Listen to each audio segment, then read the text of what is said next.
الحمد لله وكفى وسلام على عباده الذين اصطفى أما بعد فأعوذ بالله من الشيطان الرجيم بسم الله الرحمن الرحيم ولقد آتينا موسى الكتاب وقفينا من بعده بالرسل وآتينا عيسى ابن مريم البينات وأيدناه بروح القدس أفكلما جاءكم رسول بما لا تهوى أنفسكم استكبرتم ففريقا كذبتم وفريقا تقتلون وقالوا قلوبنا غلف بل لعنهم الله بكفرهم فقليلا ما يؤمنون صدق الله العلي العظيم اللهم صل على محمد وعلى آل محمد كما صليت على إبراهيم وعلى آل إبراهيم إنك حميد مجيد اللهم بارك على محمد وعلى آل محمد كما باركت على إبراهيم وعلى آل إبراهيم إنك حميد مجيد আলহামদুলিল্লাহ। ঐতিহ্যবাহী রাজশাহী জেলার অন্তর্গত বাগমারা থানাধীন কাতিলা সরকারি প্রাথমিক বিদ্যালয় মাঠে সর্বস্তরের মুসলমানদের উদ্যোগে আয়োজিত 2 দিনব্যাপী ঐতিহাসিক তাফসীরুল কোরআন মাহফিলের সমাপনী দিবসের সম্মানিত শ্রদ্ধেয় সভাপতি, প্রধান অতিথি, বিশেষ অতিথিবৃন্দ সহ সম্মানিত শ্রদ্ধেয় উলামায়ে কেরাম, সামনে উপস্থিত মুরব্বিয়ানে কেরাম, সমবয়সী যুবক বন্ধু, স্নেহের ছোট ভাই, পর্দার অন্তরালে অবস্থানরতা সম্মানিতা শ্রদ্ধেয়া মা ও বোন, আল্লাহ তাআলার দরবারে অগণিত শুকর যে মহান মালিক হায়াতে বরকত দিয়ে সুস্থ রেখে বিজ্ঞ উলামা হযরতদের জবান থেকে খুবই গুরুত্বপূর্ণ কথা শ্রবণ করবার, আমাকেও আপনাদের খেদমতে কিছু কথা বলবার তৌফিক যে মহান মনিব দান করেছেন, সে মহান মনিবকে খুশি করার জন্য মোহাব্বতের সাথে জবান খুলে অন্তর থেকে কালিমাতুশ শুকর পাঠ করি আলহামদুলিল্লাহ। অগণিত দুরূদ ও সালাম সাইয়্যিদুল আম্বিয়া, আশরাফুল আম্বিয়া, খাতামুল আম্বিয়া, ইমামুল মুরসালিন, রাহমাতুল লিল আলামিন মুহাম্মাদুর রাসূলুল্লাহ সাল্লাল্লাহু আলাইহি ওয়াসাল্লামের উপর। সম্মানিত উপস্থিতি, গত দিন হতে আজ পর্যন্ত উলামা হযরতদের জবান থেকে আপনারা খুবই গুরুত্বপূর্ণ আলোচনা শুনেছেন সূরা বাকারার ধারাবাহিক আলোচনার কল্যাণে। আমি আপনাদের খেদমতে পবিত্র কোরআনুল কারীমের এই প্রসিদ্ধ সূরা বাকারার 11তম রুকুর 2টা আয়াত তিলাওয়াত করেছি, তবে চেষ্টা থাকবে ইনশাআল্লাহ গোটা রুকুর মূল কথাগুলো অনুবাদ সহ আপনাদের সামনে পেশ করা। কারণ কোরআনুল কারীম হলো এমন এক মহা গভীর এক জিনিস, একটি শব্দ দিয়ে বিজ্ঞ মুফাসসিরিনে কেরাম যদি আলোচনা করেন, দেখা যাবে রাতের পর রাত পার হয়ে যাবে, তবুও ওই শব্দটার পরিপূর্ণ হক আদায় করে ব্যাখ্যা করা সম্ভব হবে না, এটা স্বাভাবিক বিষয়। আর আমার যে রুকু এটা প্রায় 2 পৃষ্ঠা, স্বাভাবিকভাবে যদি শুধু অনুবাদ করতে যাওয়া হয় তাতেও লম্বা সময়ের দরকার হয়ে যায়। তা আমার আগে হযরত দশম রুকুর আলোচনা করতেছিলেন। মূলত হযরত যে আলোচনাগুলো করতেছিলেন, এই জায়গায় আল্লাহ তাআলা বনি ইসরাইলদের কাছ থেকে কিছু ওয়াদা নিয়েছিলেন। কোন বিষয়গুলোর ওয়াদা আল্লাহ তাআলা বনি ইসরাইলদের থেকে নিয়েছিলেন সেই বিষয়গুলো আগের রুকুতে মোটামুটি আপনারা শ্রবণ করেছেন, আলহামদুলিল্লাহ। কিন্তু আফসোসের বিষয় হলো, এই ওয়াদা মোতাবেক যদি তারা চলতো, দুনিয়া আখেরাতে তারা সফলতা অর্জন করতে পারত, কিন্তু তারা সেটা করে নাই। তারা সেটা না করে কি করেছে? সর্বশেষ 10 রুকুর যেই শেষ আয়াত, আল্লাহ তাআলা ওই জায়গায় বলেন, উলাইকাল্লাযীনা ইশতারাউল হায়াতাদ দুনিয়া বিল আখিরাহ। এই বনি ইসরাইলেরা, বিশেষ করে ইহুদি যারা, এরা আখিরাতের বিনিময়ে দুনিয়াকে কিনে নিয়েছে, আখিরাত বাদ দিছে, আল্লাহ তাআলার কাছ থেকে তারা দুনিয়া চেয়ে নিয়েছে। ফলশ্রুতিতে তাদের অবস্থা কি হবে? ফালা ইউখাফফাফু আনহুমুল আযাব ওমা লাহুম ওয়ালা হুম ইউনসারুন। আল্লাহ তাআলা বলেন, ফালা ইউখাফফাফু আনহুমুল আযাব। আখিরাত তো তাদের কিছুই নাই, আখিরাত তো তারা দুনিয়ার কাছে বিক্রয় করে দিয়েছে। সুতরাং আখিরাতে তাদের আযাব হালকা করা হবে না, তাদের আযাব সময়ের সাথে সাথে বাড়তে থাকবে এবং তাদের জন্য কোনো সাহায্যকারী আখিরাতে থাকবে না। 11তম রুকুর শুরুতে যে কথাগুলো মূল আপনাদের সাথে একটু বলে নিলে রুকুর মূল কথাগুলো আমাদের চলে আসবে, যে মূল কথাগুলো কি, এর মধ্যে মৌলিক কথাগুলো যদি আমাদের সামনে আসে তাহলে অনেক ব্যাখ্যার প্রয়োজন হবে না। আমরা মোটামুটি এই আয়াতগুলোর কোন কোন বিষয়ের আলোকে আল্লাহ তাআলা বলছেন এটা আমরা বুঝতে পারবো। প্রথমত সূরা আল বাকারা, সূরার পরিচয় আমরা জানি। সূরা আল বাকারা কোরআনুল কারীমের সর্ববৃহৎ সূরা।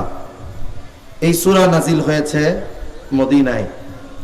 আর কোন সূরা মদিনার, কোন সূরা মক্কায় অবতীর্ণ, এটা মূলত নির্ধারণ করা হয় ওই সূরা নাজিল শুরু হয়েছে কোথায়। অনেক সূরা আছে অবতীর্ণ শুরু হয়েছে মক্কায়, কিন্তু মদিনায়ও এর কিছু অংশ নাজিল হয়েছে, কিন্তু শুরু হয়েছে মক্কায়, যেহেতু ওই সূরাটাকে মক্কি সূরা হিসাবে অভিহিত করা হয়। আবার কিছু সূরা মদিনায় শুরু হয়েছে, নবীজি মক্কা বিজয়ের পরে মক্কায় গেছেন, এখন ওই সূরার কিছু অংশ মক্কায় নাজিল হয়েছে। এই সূরাটা মাদানী কেন? বরং এই সূরার নাজিল শুরু হয়েছে মদিনায়, এই জন্য সূরাটা মাদানী সূরা। সূরা বাকারা, এই সূরাটা মাদানী সূরার অন্তর্ভুক্ত। কোরআনুল কারীমের সর্ববৃহৎ সূরা। এই সূরার মধ্যে আয়াতের সংখ্যা 286। আমরা মোটামুটি আলোচনা করব 11তম রুকু নিয়ে, যেখানে 87 থেকে নিয়ে 96 পর্যন্ত মোট 10 আয়াত। আর এই 10 আয়াত হাফেজি কোরআন শরীফের হিসাবে প্রায় 2 পৃষ্ঠার কাছাকাছি। এখন এই আয়াতগুলোর মধ্যে আল্লাহ তাআলার মূল আলোচনাগুলো কি? 1 নাম্বার, এই যে আল্লাহ তাআলা তাদের থেকে ওয়াদা গ্রহণ করেছিলেন, যখন এই বিষয়গুলোর ওয়াদা নিয়েছেন, স্বাভাবিকভাবে মৌখিকভাবে ওয়াদা নিয়েছেন এমনটা নয়। অনেক সময় আমরা আপনাদের কাছে প্রতিশ্রুতি চাই অনেক বিষয়ের, কে এই আমলটা করবেন, কে ওই আমলটা করবেন। অনেক সময় এই ধরনের প্রতিশ্রুতি ওয়াদা নেওয়া হয় কি হয় না? হয়। কিন্তু আল্লাহ যখন ওই বিষয়গুলোর ব্যাপারে বনি ইসরাইল থেকে ওয়াদা নিয়েছেন, তখন তাদের মাথার উপরে তুর পাহাড় ছিল। কি পাহাড় ছিল? তুর পাহাড় ছিল। এখন যদি তারা আল্লাহ তাআলার সাথে এই বিষয়গুলোর ব্যাপারে ওয়াদাবদ্ধ না হতো, তাহলে তাদের উপরে শাস্তি চলে আসতে পারত। আল্লাহ তাআলা কি বুঝাইলেন? যে ওয়াদাগুলো তো করতেছো, রক্ষা করবা, নাইলে কিন্তু কঠিন শাস্তি, মাথার উপরে তুর পাহাড়। আল্লাহ তাদের থেকে প্রতিশ্রুতি নিয়েছেন। কিন্তু এই জাতি এতটা অকৃতজ্ঞ যে এরা আল্লাহ তাআলার সাথে এই ওয়াদার খেলাফ করেছে, ওই ওয়াদাগুলো পূরণ করলে আল্লাহ তাআলা তাদের আখিরাতে উত্তম বদলা, পরিপূর্ণ নেয়ামত দেওয়ার প্রতিশ্রুতি দিয়েছিলেন। কিন্তু ওরা আল্লাহর সাথে কৃত ওই ওয়াদা ভঙ্গ করে দুনিয়ার বিনিময়ে আখিরাতকে নষ্ট করেছে। আল্লাহ জানায়া দিয়েছেন শাস্তি কখনো হালকা হবে না, শাস্তি সময়ের সাথে সাথে কঠোর হতে থাকবে। এখন বলুন তো, দুনিয়াতে কোনো মানুষ যদি কোনো প্রতাপশালী প্রভাবশালী ব্যক্তির সাথে ওয়াদা করবার পরে ওই ওয়াদা খেলাফ করে, ওয়াদা ভঙ্গ করে, বলেন তো মানুষেরা তখন তাকে বলে না, ওরে বাবা তুই কত বড় স্পর্ধা, তোর অমুকের সাথে ওয়াদা করে ওয়াদা ভঙ্গ করছস? বলে কি বলে না? বনি ইসরাইলের অধ্যত্ততা কত ছিল, বনি ইসরাইলদের অহংকারী কত বেশি ছিল যে এই মানুষগুলো স্বয়ং আহকামুল হাকিমিনের সাথে কৃত ওয়াদাকে তারা ভঙ্গ করেছে। এজন্য এই রুকুর যে কেন্দ্রীয় আলোচনা, এটা হলো বনি ইসরাইলদের আল্লাহর সাথে কৃত ওয়াদার ব্যাপারে উদ্ধত্ত, সাথে সাথে অন্যান্য নবী রাসূলদেরকে অস্বীকৃতি এবং মিথ্যা প্রতিপন্ন করা, সাথে সাথে পার্থিব জীবনের প্রতি মাত্রাতিরিক্ত লোভ। মূলত এই তিনটা বিষয় এখানে আসছে। এক নাম্বার, আল্লাহ তাআলার সাথে কৃত ওয়াদার ব্যাপারে অধ্যত্ত প্রদর্শন। দুই নাম্বার, নবী রাসূলগণকে অস্বীকার। তিন নাম্বার, দুনিয়ার ব্যাপারে মাত্রাতিরিক্ত লোভ। তাহলে প্রথমত যেই বিষয়টা, যে সূরাতুল বাকারার 11 নম্বর রুকুতে আমরা যেই কথাগুলো আলোচনা করব, এই কথাগুলো এই তিনটা বিষয়ের মধ্যে মোটামুটি সীমাবদ্ধ। এখন আসেন আমরা আয়াতের কথাগুলোর দিকে যাই। আল্লাহ তাআলা এই রুকুর শুরুতেই বলেন, ওয়ালাকাদ আতাইনা মূসাল কিতাবা ওয়া কাফাইনা মিন বাদিহি বির-রুসুল وآتينا عيسى ابن مريم البينات وأيدناه بروح القدس أفكلما جاءكم رسول بما لا تهوى أنفسكم استكبرتم ففريقا كذبتم وفريقا تقتلون। আল্লাহ রাব্বুল আলামিন সর্বপ্রথম আল্লাহ তাআলার সাথে কৃত ওয়াদার ব্যাপারে অধ্যত্ততার আলোচনা করতে গিয়ে আল্লাহ তাআলা বলেন, ওয়ালাকাদ আতাইনা মূসাল কিতাবা ওয়া কাফাইনা মিন বাদিহি বির-রুসুল, নিশ্চয় আমি মূসাকে কিতাব দিয়েছি এবং তারপরে ধারাবাহিকভাবে রাসূল প্রেরণ করতে থেকেছি। বনি ইসরাইলের মধ্যে আল্লাহ তাআলা ধারাবাহিকভাবে নবী পাঠিয়েছেন। এই সূরা বাকারার মধ্যে মৌলিক আলোচনা হলো আল্লাহ প্রদত্ত বনি ইসরাইলদের জন্য যেই নেয়ামত সমূহ। হাকিমুল উম্মত আশরাফ আলী থানভী রাহমাতুল্লাহি আলাইহি ওনার তাফসীরে বায়ানুল কোরআনের মধ্যে লেখেন যে সূরা বাকারার মধ্যে আল্লাহ তাআলা বনি ইসরাইলদেরকে প্রদত্ত প্রায় 40টা নেয়ামতের কথা বলছেন। কয়টা নেয়ামত? 40টা নেয়ামত। শুনেন, যখন কথা ধারাবাহিক বলতে হবে তখন মার্কাটটা ওয়াজ করা সম্ভব না। মার্কাটটা ওয়াজ বলে বুঝেন, হ্যাঁ, লাইন থাকবে না, আগা মাথা থাকবে না, কিন্তু শ্রোতা ঝনঝনা থাকবে, টক ঝাল মিষ্টি, কিছু সময় গল্প, কিছু সময় সঙ্গীত, কিছু সময় কাউরে ক্ষমতার থেকে নামায় ফেলানো, কিছু সময় কাউরে ক্ষমতায় নিয়ে বসানো। এই ওয়াজ সব সময় করা যায় না। আর আসলে ওইগুলা এন্টারটেইনমেন্ট, বাস্তবে ওয়াজ না। এন্টারটেইনমেন্ট বুঝেন? এন্টারটেইনমেন্ট হলো এক ধরনের বিনোদন, যেখানে আপনি আসবেন 20-25 মিনিট, 30 মিনিট, 1 ঘন্টা ওয়াজ শুনবেন। ওই সময়টাতে আপনার কাছে খুব ভালো লাগবে। কিছু ওয়াজ শুনলেন, কিছু গল্প শুনলেন, কিছু হুমকি ধামকি শুনলেন, মোদিরে ক্ষমতার থেকে নামায় দিলাম, ভারতরে দখল করে ফেললাম, ট্রাম্পরে পারলে ফুটবলের মতো লাইথাইলাম, সব সম্ভব মুখে বলা। তখন খুব মজা লাগে। বাংলাদেশের মানুষের ওয়াজ মজা লাগে কোনগুলো? বলে যেগুলোর মধ্যে কোরআন হাদিস নাই। কোরআন হাদিস ছাড়া এর বাইরে থেকে ওয়াজ খুব মজা লাগে। আমি যখন আমার ব্যক্তিগত আক্রোশকে কেন্দ্র করে আরেকজন ভাইকে আরেকজন টুপিওয়ালারে যখন বকাঝকা দিব, দেখবেন মানুষ চিৎকার করে বলবে ঠিক ঠিক ঠিক। এ ধরনের ওয়াজ এটা সাময়িক বিনোদন দিতে পারে, চাঞ্চল্যতা দিতে পারে, কিন্তু দীর্ঘমেয়াদী দুনিয়া এবং আখিরাতের কল্যাণ দিতে পারে না। এজন্য কর্তৃপক্ষকে মোবারকবাদ জানানো দরকার। কমপক্ষে কিছু কথা না হোক, আমরা তো মুফাসসির না, আমরা মুফাসসিরিনে কেরাম, মুরব্বিয়ানে কেরাম, তাদের কিছু কথা আপনাদের কাছে শোনাই। আমাদের নিজের থেকে তাফসীর করার মতো ওই যোগ্যতা নাই। একজন মুফাসসিরের তাফসীর করার জন্য যে বিষয়গুলোর উপরে জ্ঞান থাকা দরকার, গভীর জ্ঞান থাকা দরকার, এটা আমাদের নাই।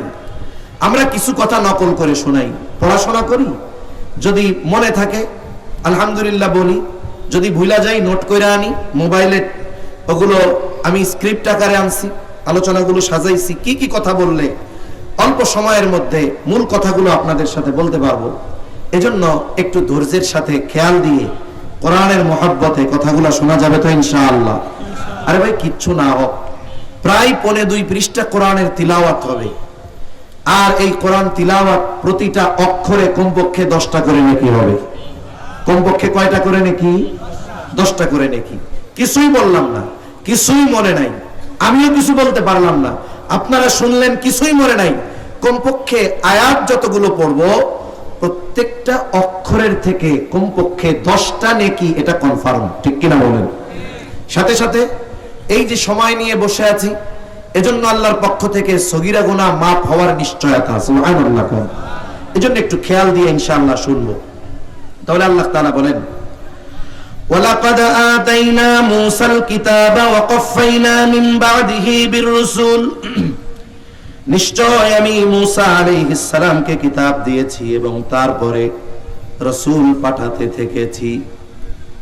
নবীজি সাল্লাল্লাহু আলাইহি ওয়াসাল্লাম বলেন, বনি ইসরাইল কখনো নবী শূন্য হয় নাই, একেবারে ইয়াকুব আলাইহিস সালাম থেকে নিয়ে শুরু হয়েছে ঈসা আলাইহিস সালাম পর্যন্ত বনি ইসরাইল কখনো নবী শূন্য হয় নাই, বরং এটা ছিল ধারাবাহিকভাবে এক বংশে এত নবীর আগমন।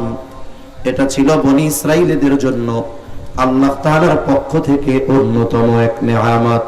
নবীজি বলেন, যখনই কোন নবী ইন্তেকাল করেছে, আল্লাহ তাআলা সাথে সাথে আরেকজনকে নবুয়ত দিয়ে ওই শূন্য জায়গাটা পূরণ করে দিয়েছে। এরপরে আল্লাহ রাব্বুল আলামিন বলেন, আমি ধারাবাহিকভাবে নবী পাঠাতে থেকেছি। ওয়া আতাইনা ঈসা ইবনে মারইয়ামাল বাইয়িনাতি ওয়া আইয়াদনাহু বিরূহিল কুদুস, আর ঈসা ইবনে মারইয়ামকে সুস্পষ্ট মুজিজা সমূহ দিয়েছি এবং তাকে শক্তিশালী করেছি পবিত্র রূহের দ্বারা। আমার আগে হযরত আলোচনার শুরুতে বলছে, যখন আমি আসতেছিলাম তখন আমার কানে কথাটা আসছে। বনি ইসরাইল এরা দুই ভাগে বিভক্ত, একটা হলো খ্রিস্টান আর একটা হলো ইহুদি। এরা মূলত বনি ইসরাইল, কিন্তু শাখা এদের দুইটা হয়েছে। ইহুদি যারা, এরা তাওরাতের উপরে আমল করে এদের দাবি অনুসারে এবং নিজেদেরকে মুসা আলাইহিস সালামের অনুসারী বলে দাবি করে। তবে ঈসা আলাইহিস সালাম, উনি আল্লাহ তাআলার পক্ষ থেকে যে কিতাব নিয়ে আসছেন ইনজিল, এই ইনজিলে তাওরাতের সত্যায়ন করা হয়েছে এবং বনি ইসরাইলের অন্যতম অংশ ঈসা আলাইহিস সালামের অনুসারীরা, যাদেরকে আমরা নাসারা বা খ্রিস্টান নামে চিনি। তাহলে বনি ইসরাইলের একেবারে শেষ নবী বনি ইসরাইলের হলো ঈসা আলাইহিস সালাম। দুনিয়ায় যারা ছিলেন, আল্লাহ তাআলা উঠায় নিছেন ঈসা আলাইহিস সালামকে আসমানে। সর্বশেষ বনি ইসরাইলদের যেই নবী দুনিয়ায় অবস্থান করতেছিল, তার নাম হলো ঈসা আলাইহিস সালাম। আল্লাহ তাআলা ওনাকে আসমানে উঠায় নিয়েছেন। কিয়ামতের আগে আল্লাহ তাআলা আবার ওনাকে দুনিয়াতে প্রেরণ করবেন, পাঠাবেন। এই ঈসা আলাইহিস সালামের ব্যাপারে আল্লাহ তাআলা বলেন, আমি ঈসা ইবনে মারইয়ামকে সুস্পষ্ট মুজিজা সমূহ দান করেছি। সেই মুজিজাগুলো কি? তিনি মৃতদের আল্লাহর হুকুমে জীবিত করতে পারতেন। উনি যখন কোন কবরস্থানের কাছে গিয়ে বলতেন কুম বিইذনিল্লাহ, ওই মৃত ব্যক্তির কবরে তাকে উদ্দেশ্য করে বলতেন, তুমি আল্লাহর নামে উঠে যাও। মৃত ব্যক্তি তখন জীবিত হয়ে যেতে পারত। মুসা ঈসা আলাইহিস সালামকে এই মুজিজা যিনি দান করেছেন তিনি কে? এরপরে তিনি যখন কোন জন্মান্ধের উপরে হাত বুলায় দিতেন তার দৃষ্টি শক্তি ভালো হয়ে যেত। যখন তিনি কোন কুষ্ঠরোগী এইরকম মানুষের গায়ে হাত বুলায় দিতেন তারা ভালো হয়ে যেত। সাথে সাথে আল্লাহ সুবহানাহু ওয়া তাআলা গায়েব সম্পৃক্ত কিছু বিষয়ের খবর ঈসা আলাইহিস সালামের মাধ্যমে তার উম্মতকে জানাইছেন। আসমান হতে খাবার ভর্তি দস্তরখান আল্লাহ তাআলা ঈসা আলাইহিস সালামকে এই মুজিজা দান করেছেন। এই জন্য আল্লাহ তাআলা বলেন, আমি ঈসা ইবনে মারইয়ামকে সুস্পষ্ট মুজিজা সমূহ দিয়েছি এবং তাকে শক্তিশালী করেছি পবিত্র রূহের দ্বারা। মুফাসসিরিনে কেরাম বলেন এর দ্বারা উদ্দেশ্য হলো আল্লাহ তাআলা ঈসা আলাইহিস সালাতু ওয়াস সালামকে জিবরাইল আলাইহিস সালামের মাধ্যমে শক্তিশালী করেছেন। কোন কোন মুফাসসির বলেন জিবরাইল আলাইহিস সালাম সব সময় ঈসা আলাইহিস সালামের সাথে থাকতেন। কিন্তু এই যে তাওরাতের অনুসারী যারা ইহুদি, এদের অভ্যাসটা ছিল ব্যতিক্রম। ওরা মনে করত আমরাই হক, আমরাই আল্লাহর একমাত্র মনোনীত এবং পছন্দের বান্দা, আমরাই একমাত্র জান্নাতি, আমরাই একমাত্র সফল। এই যে আমরাই সফল, আমরাই হক, আর ওগুলো সব বাতিল, বলে এই চিন্তা যারা করে এই দুনিয়ায় তারাও ভুলের উপরে আছে। আল্লাহ তাআলা জানায় দেন, এরপরে যখন তাদের কাছে কোন নবী পাঠানো হতো, আফাকুল্লামা জাআকুম রাসূলুম বিমা লা তাহওয়া আনফুসুকুম ইস্তাকবারতুম ফাফারিকান কাযযাবতুম ওয়া ফারিকান তাকতুলুন। এই যে ইহুদি যারা তাওরাতের অনুসারী বলে যারা নিজেদেরকে দাবি করত, যখনই তাদের কাছে আল্লাহ তাআলা কোন রাসূল পাঠাইতেন, যদি কোনো বিধান দিয়ে কোন রাসূলকে প্রেরণ করতেন, এই বিধান ওই রাসূলের কথা যদি ইহুদিদের মনোপুত না হতো, মন মতো না হতো, তাইলে তারা কি করত? তখনই তারা অহংকার করে বলতো, দূর, ওইগুলো আমরা মানি না, আমাদের কাছে যেটা আছে এটাই ঠিক। মুসা আলাইহিস সালামের পরে ঈসা আলাইহিস সালাম পর্যন্ত আরো নবী আসছে না? যখন তাওরাতের অনুসারীরা গুমরাহিতে লিপ্ত হয়ে যাইত, আল্লাহ তাআলা একের পর এক নবী রাসূল পাঠানোর ঘোষণা দিয়েছেন। তারা এসে যখন তাদেরকে সতর্ক করত, তারা তাদের মানত না, উদ্ধত্ত প্রকাশ করত, অহংকার করত। যদি ওই নবীর আল্লাহর পক্ষ থেকে আনিত বিধান ওদের মন মতো না হতো, তাহলে ওগুলো তো মানতই না, বরং তখন কি হতো? তাদের মধ্যে ওই সময় দুইটা দল হয়ে যাইত। এক দল ওই নবীদেরকে অস্বীকার করত, শুধু অস্বীকার করত এমন নয়, বরং তারা মনোপুত না হওয়ার কারণে ওই নবী রাসূলদের হত্যা করত। বনি ইসরাইল এমন এক জাতি যে ওই জাতি আল্লাহর বিধান থেকে আলাদা হয়েছে, নবী রাসূলগণের কথা পছন্দ হয় নাই, মনোপুত হয় নাই, এরা হত্যা করে ফেলছে। পৃথিবীর একমাত্র অভিশপ্ত জাতি এরা, যাদের হাতে নবী রাসূলদের রক্তে যাদের হাত রঞ্জিত হয়েছে। এরা জাকারিয়া আলাইহিস সালামকে হত্যা করেছে, ইয়াহইয়া আলাইহিস সালামকে হত্যা করেছে, আমার আপনার নবীজিকে বারবার হত্যা করার অপচেষ্টা করেছে। তাহলে এই আয়াতের মধ্যে আমরা কি জানলাম? বনি ইসরাইলরা আল্লাহ তাআলার পক্ষ থেকে যেই প্রতিশ্রুতি দেওয়ার বিনিময়ে যেই নিয়ামত সমূহ পাওয়ার ব্যাপারে খোঁজ খবর পেয়েছিল, ওই ওয়াদাগুলো শুধুই খেলাফ করেছে তা নয়, বরং ওই ওয়াদা ভেঙেছে। তাদেরকে ওই ওয়াদাগুলো মনে করে দেওয়ার জন্য যেই নবী রাসূলদেরকে আল্লাহ পাঠিয়েছে, তাদেরকে মিথ্যা প্রতিপন্ন করার সাথে সাথে অনেক নবী রাসূলদেরকে তারা হত্যা করেছে। কতটা অহংকারী, কতটা অবাধ্য, কতটা নাশকরমজার, কতটা অধ্যত্বপূর্ণ হলে এই ধরনের আচরণ তারা করতে পারে। উপরন্তু তারা কি বলতো? তারা তাদের নিজেদের অবস্থার উপরে বলতেছে আমরা ঠিক আছি, আমরাই হকের উপরে আছি। তারা বলতো ওয়াকালু কুলুবুনা গুলফ, বাল লাআনাহুমুল্লাহু বিকুফরিহিম ফাকালিলাম মা ইউমিনুন।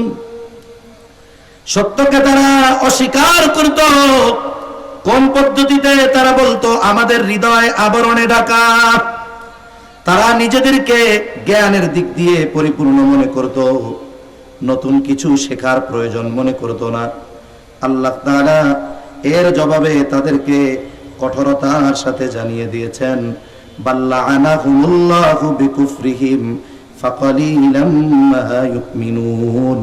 ওরা বলতো তোমরা যে নতুন কথা নিয়ে আসছো, তোমাদের কথা আমরা মানি না, আমরা সব জানি। তার মানে কথাগুলো নিয়ে এসেছে নবী রাসূল, তাদের কথাগুলো তারা মানতো না। এই জন্য আল্লাহ বলেন বাল লাআনাহুমুল্লাহু বিকুফরিহিম ফাকালিলাম মা ইউমিনুন। বরং আল্লাহ তাআলা ওদের কুফরের কারণে ওদেরকে লানত করেছেন। আর নবী রাসূলগণের কথা মেনে বনি ইসরাইলীদের মধ্যে খুব কম সংখ্যক ঈমান আনয়ন করত।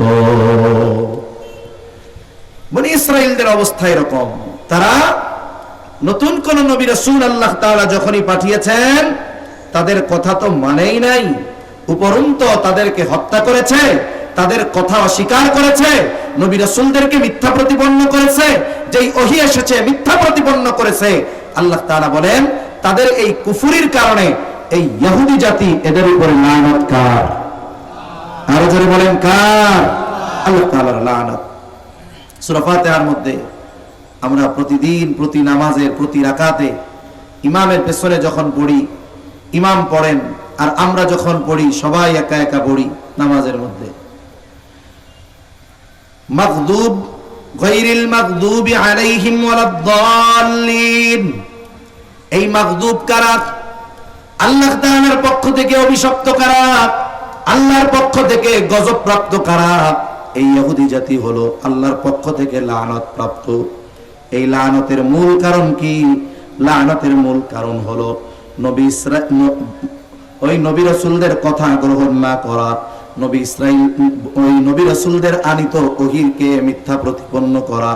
বলে এই ধরনের কুফরির কারণে আল্লাহ রাব্বুল আলামিন তাদের উপরে লানত দিয়েছেন। এরা অভিশপ্ত এক জাতি, এই ইহুদি জাতি। যদিও মুসলমানদের উপরে সাময়িক নির্যাতন করতেছে, কিন্তু একটা সময় আসবে অতীতের মতো আবার পরিপূর্ণ লাঞ্ছিত অপমানিত ওই জাতির মুসলমানদের কাছে হতে হবে।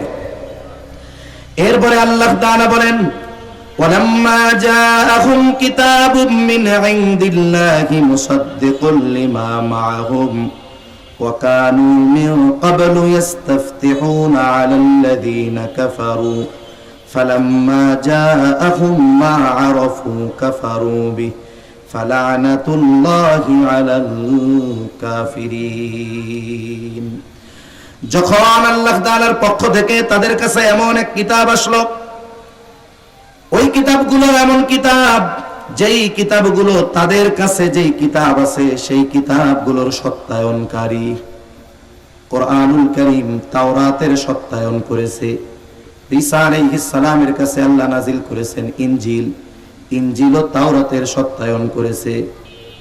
আল্লাহ তাআলা কোরআনুল কারীমের মধ্যে বলেন ইন্না আনজালনাত তাওরাতা ফিহা হুদান ওয়া নূর। এই যে আল্লাহ তাআলা বলেন ইন্না আনজালনাহুত তাওরাতা, আমি তাওরাত নাজিল করেছি, ফিহা হুদান ওয়া নূর, তার মধ্যে আছে হেদায়েত, তার মধ্যে আছে নূর। এই যে তাওরাতের যে সত্যায়ন, এটা কোন কিতাবে? বলে কোরআনুল কারীমে। সুবহানাল্লাহ বলেন। কিন্তু ইহুদি জাতি এটা বুঝতো না, তারা মনে করতো আমাদেরটাই ঠিক। অথচ ইসলাম নতুন কোন জীবন ব্যবস্থা নয়, বরং ইসলাম পৃথিবীর শুরু থেকে নিয়ে আল্লাহ প্রদত্ত যেই জীবন ব্যবস্থা, অতীতের নবী রাসূলদের কাছে প্রেরিত ওহী জীবন ব্যবস্থার সত্যায়নের সাথে সাথে ইসলামকে আল্লাহ তাআলা পূর্ণাঙ্গ এক জীবন ব্যবস্থার মাধ্যমে আমাদের জন্য অনুসরণ করা, অনুকরণ করা, মেনে চলা, এটা আল্লাহ তাআলা ফরজ করে দিয়েছেন আমাদের উপরে। কিন্তু ওরা ওদের ওই দিন, ওদের ওই কিতাববিহীন অন্য কাউকে তারা স্বীকার করতে রাজি ছিল না। এজন্য আল্লাহ তাআলা বলেন মুসাদ্দিকান লিমা মাআহুম ওয়া কানু মিন ক্বাবলু ইস্তাফতিহুনা আলাল্লাযীনা কাফারু। কিন্তু আফসোসের বিষয় হলো ওদের জন্য, আর ওরা তো পূর্ব থেকেই আল্লাহ তাআলার কাছে কাফেরদের বিরুদ্ধে বিজয় প্রার্থনা করত। তারা কাফেরদের কাছে সাথে বিজয় প্রার্থনা করত, আর ওদের অবস্থা ছিল এই রকম। আল্লাহ তাআলা বলেন, ফালাম্মা জাআহুম মা আরাফু কাফারু বি ফালা'নাতুল্লাহি আলাল কাফিরিন। আর যখন তাদের কাছে ওই বস্তু চলে আসলো, সুস্পষ্ট নিদর্শন আল্লাহর পক্ষ থেকে চলে আসলো, তখন তাদের অবস্থা কেমন হলো? আল্লাহ তাআলা বলেন, তখন তারা এইগুলোকে অস্বীকার করে বসলো। ঈসা আলাইহিস সালামের নবুয়তকে অস্বীকার করলো। শুধু তাই না, তারা মারিয়াম আলাইহিস সালামকে ব্যভিচারিণী অপবাদ দেওয়ার মতো দুঃসাহস করেছে। এত বড় অন্যায়! তাওরাত ইনজিল নাজিল হয়েছে, সেটাকে তারা মিথ্যা প্রতিপন্ন করেছে।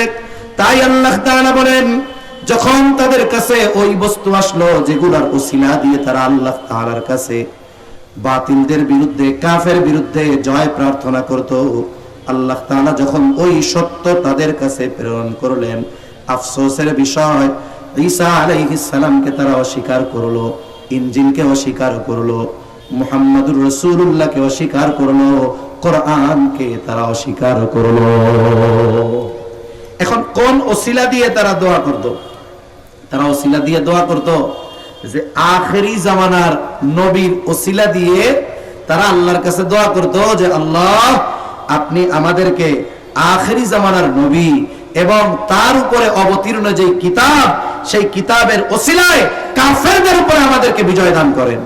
এই দোয়া আল্লাহর কাছে করত কারা? তাওরাতের অনুসারী ইহুদি যারা ছিল তারা।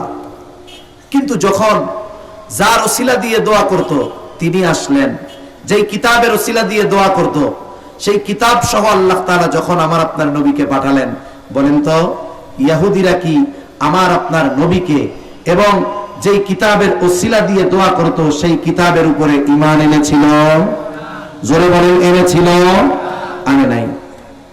অথচ এর আগে আল্লাহর রাসূল এবং কোরআনুল কারীমের ওসিলা দিয়ে আল্লাহর কাছে তারা দোয়া করত যে আল্লাহ আমাদেরকে কাফেরদের বিরুদ্ধে বিজয় দান করেন। অথচ ওই জিনিসটা যখন আল্লাহ তাদের কাছে পাঠাইলেন, তারা অস্বীকার করা শুরু করলো। এজন্য আল্লাহ তাআলা বলেন, ফালা'নাতুল্লাহি আলাল কাফিরিন। আল্লাহ রাব্বুল আলামিন বলেন, অতএব লানত এমন অস্বীকারকারীদের জন্য, কাফেরদের জন্য। এর আগে আল্লাহ কি বলছে?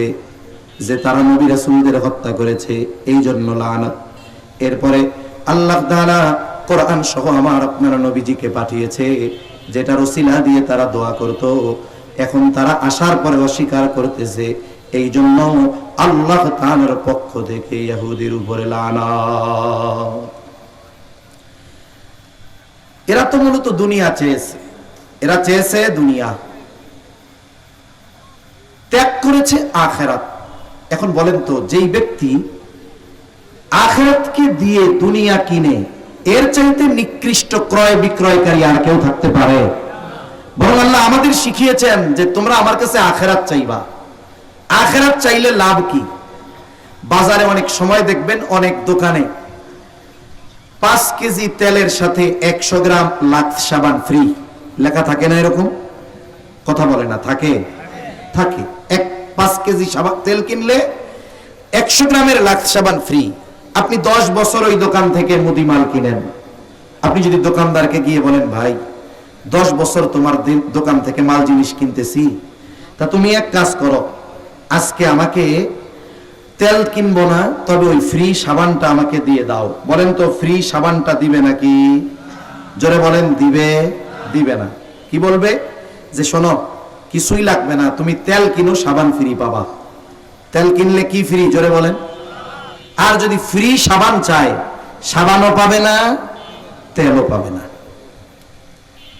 আল্লাহ তাআলা কোরআনুল কারীমের মধ্যে বলেন, মান কানা ইউরিদু হারফাল আখিরাতি নাজিদ লাহু ফি হারফিহি ওয়া মান কানা ইউরিদু হারফাদ দুনিয়া নুতিহি মিনহা وما له في الآخرة من نصيب আল্লাহ রাব্বুল আলামিন বলেন মান কানা ইউরিদু হারসাল আখিরাতি নাজিদ লাহু ফি হারসিহি যে ব্যক্তি আল্লাহ তাআলার কাছে আখিরাতের ফসল চায় তথা আখিরাত চায় আল্লাহ তাআলা শুধু তাকে আখিরাত দেন এমন নয় বরং আল্লাহ তাআলা তার এই চাওয়া তার এই ফসলের মধ্যে আল্লাহ প্রবৃদ্ধি দান করে তার মানে সে শুধু আখিরাত চায় আল্লাহ তাআলা শুধু তাকে আখিরাত দেয় না আর অতিরিক্ত কিছু দেয় নাজিদ লাহু ফি হারসিহি আল্লাহ তাআলা তার ওই আখিরাতের ফসলের মধ্যে প্রবৃদ্ধি দান করে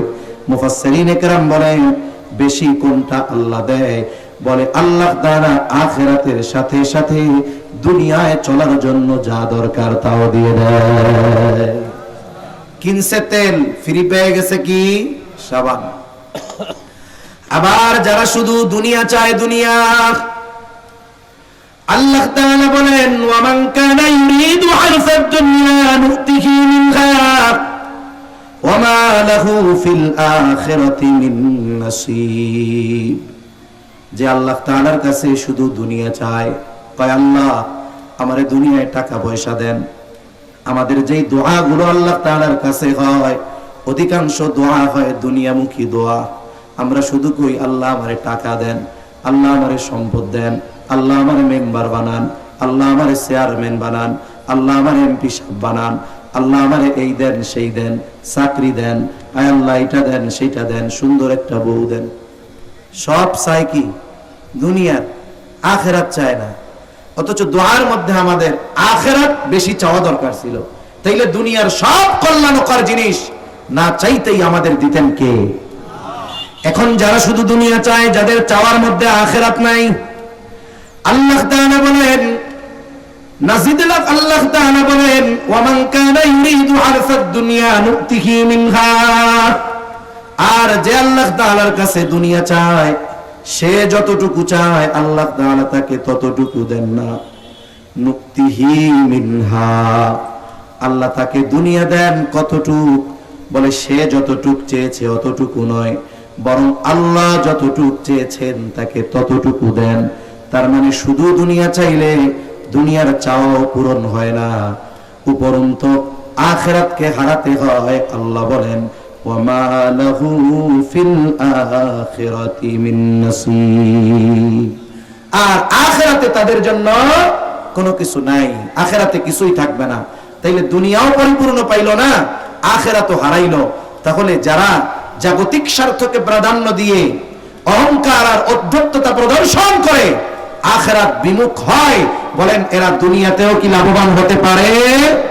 কোশ্চিন কালেও পারে নাই পারবেও না এজন্য আল্লাহ তাআলা বলেন বিসামাশতারাউ বিহি আনফুসাহুম আন ইয়াকফুরু বিমা আনজালাল্লাহু বাগয়ান আন ইউনাজ্জিলাল্লাহু মিন ফাদলিহি আলা মান ইয়াশাউ মিন ইবাদিহি فباءوا بغضب على غضب وللكافرين عذاب مهين মূলত এই আয়াতে আর আগের আয়াতে আল্লাহর রাসূল এবং আল্লাহ প্রদত্ত প্রেরিত এই কোরআন নাজিলকৃত কোরআন এই দুইটা থেকে দূরে থাকা এই দুইটাকে অস্বীকার করা দুনিয়ার অহংকারের কারণে এই দুইটাকে বাদ দেওয়া এটা কতই না ক্ষতির কারণ আল্লাহ বলেন কত নিকৃষ্ট সেই বস্তু যার বিনিময়ে ওরা নিজেদেরকে বিক্রয় করতেছে ওরা আল্লাহ যা অবতীর্ণ করেছেন তা অস্বীকার করেছে শুধুমাত্র এই অহংকার আর জিদের কারণে যে কেন আল্লাহ নিজেদের বান্দাদের মধ্যে যার প্রতি ইচ্ছাশীয় অনুগ্রহ অবতীর্ণ করে এখানে মূল ফ্যাক্টরটা কোরআন এবং আল্লাহর রাসূলকে অস্বীকার করার যেই মূল কারণ ইহুদিদের এক নাম্বার কারণ হলো যে তারা আশা করেছিল শেষ নবী বনি ইসরাইলদের মধ্য থেকে আসবে তাদের আশা কি ছিল শেষ নবী বনি ইসরাইলদের মধ্য থেকে আসবে কিন্তু শেষ নবী তো বনি ইসরাইলদের মধ্য থেকে আসে নাই দ্বিতীয়ত তারা চিন্তা করেছিল এই তাওরাত কিতাবই হবে তাদের জন্য চূড়ান্ত সংবিধান সেটাও হয় নাই বরং কোরআন নাজিলের মাধ্যমে কোরআনের অনুসরণ করা নবীজির আগমনের মাধ্যমে ঈসা আলাইহিস সালাম, মুসা আলাইহিস সালামের অনুসরণ বাদ দিয়ে নবীজির অনুসরণ করা, এটা যখন আল্লাহ তাআলা আবশ্যকীয় করে দিলেন, ওই যে নিজের বংশ থেকে নবী আসে নাই, নবী যেহেতু আসে নাই, কোরআনও ওই বংশের মধ্যে আসে নাই, এই অহংকারে, এই জিদে এরা আল্লাহর প্রেরিত রাসূলকে, কোরআনকে অস্বীকার করা শুরু করছে। কেন? তারা আল্লাহ যাকে খুশি তাকে দিবেন, ওদের মন মতো তো দেন নাই, এজন্য। ফলে ওরা কি হইল? আল্লাহ রাব্বুল আলামিন বলেন, এর কারণে ওরা ক্রোধের উপরে ক্রোধ নিয়ে ফিরল, নবীকে মানল না, কোরআন মানল না, বরং বারবার নবীকে হত্যার প্রচেষ্টা করল। ফলশ্রুতিতে আল্লাহ তাআলা জানায় দেন, ওয়ালিল কাফিরিনা আযাবুন মুহিন। এই ইহুদিরা অহংকারের কারণে নবীকে, কোরআনকে অস্বীকার করার মাধ্যমে কোরআনের কোনো সমস্যা হয় নাই, নবীজির সম্মান কমে যায় না, বরং তারা কুফরি করার কারণে আল্লাহ জানায় দেন, আল্লাহ তাআলা তাদের জন্য অপমানকর এক শাস্তির ব্যবস্থা করে রেখেছে। আমাদের ক্যারেক্টারগুলোর সাথে এগুলো মেলানো দরকার, আমাদের চরিত্রের সাথে এগুলো মেলানো দরকার। এক জায়গায় এক রাজনৈতিক বক্তা ওয়াজ করতেছে, ওয়াজ মাহফিলের মধ্যে ওনারে বক্তব্য দিতে দিছে। এর আগে একজন ওয়াজ করছে কোরআন হাদিসের আলোকে শাসন ব্যবস্থা নিয়ে। তা উনি একটা রাজনৈতিক দলের নেতা, উনি বক্তব্যের মাধ্যমে যেটা বুঝাইলেন, আমি আমার ক্ষুদ্র জ্ঞানে যেটা বুঝলাম, ইসলামী শাসন ব্যবস্থা, কোরআন হাদিসের আইন, এগুলো আল্লাহ রাসূল এবং এরপরে সাহাবায়ে কেরাম, সর্বোচ্চ তাবেঈন, তাবে তাবেঈন, এই পর্যন্ত সীমাবদ্ধ।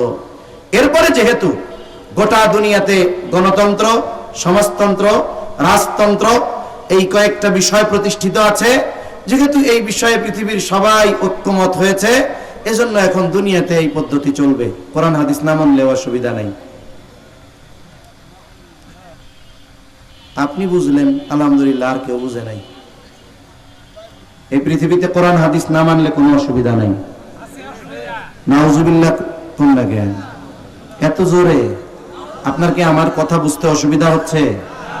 তাকবীর দেন, নারায়ে তাকবীর, নারায়ে তাকবীর। হ্যাঁ, তাহলে তার বক্তব্যটা কি? কোরআন হাদিসের আর প্রয়োজন নাই, এখন এই গণতন্ত্র, সমাজতন্ত্র, রাজতন্ত্র যা আছে সবগুলাই যথেষ্ট আমাদের জন্য। তা এই কথা যারা বলে, আবার উনি বলতেছে যে উনি খুব ইবাদত করে, প্র্যাকটিসিং মুসলিম। তা আমি তো শুনে শুনে চলে আসছি, দাঁড়ানোর মতো সুযোগ হয় নাই। তা আমার তখন যাইয়া বলতে মন চাইছিল যে তুই কিয়ামত পর্যন্ত যদি হায়াত পাইয়া সেজদায় পড়ে থাকস, ওই বিশ্বাস যদি তোর অন্তরে থাকে, তুই বেঈমান, কোনো সন্দেহ নাই। এজন্য ওই ইহুদিরা আল্লাহ প্রদত্ত এক কিতাব তাওরাতের উপরে আমল করত, যদিও তারা অনেক পরিবর্তন করেছে। ঈসা আলাইহিস সালামকে নবী বলে স্বীকার করত, কিন্তু আল্লাহর রাসূলকে নবী হিসাবে না মানার কারণে, কোরআনকে তাদের জন্য সংবিধান হিসাবে, পথপ্রদর্শক হিসাবে না মানার কারণে আল্লাহর লানত তাদের উপরে। শুধু তাই না, আল্লাহ জানিয়ে দিয়েছেন কঠিন শাস্তি আল্লাহ তাআলা তাদের জন্য প্রস্তুত করে রেখেছেন, অপমানকর শাস্তি। এই লোকগুলো যারা এই কথাগুলো বলে বেড়ায়, এরাও ওই ইহুদিদের অন্তর্ভুক্ত।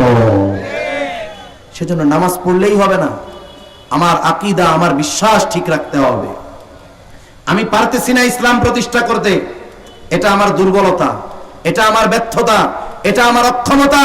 আমি আল্লাহর কাছে এই অক্ষমতা, ব্যর্থতার জন্য মাপ চাইবো, আর বলবো, আল্লাহ, আমার তো মন চায়, আমি ইসলামের উপরে চলার চেষ্টা করতেছি, আমার পরিবারকে চালানোর চেষ্টা করতেছি, কিন্তু আমার তো সমাজকে, রাষ্ট্রকে, দেশকে পরিবর্তনের ক্ষমতা নাই।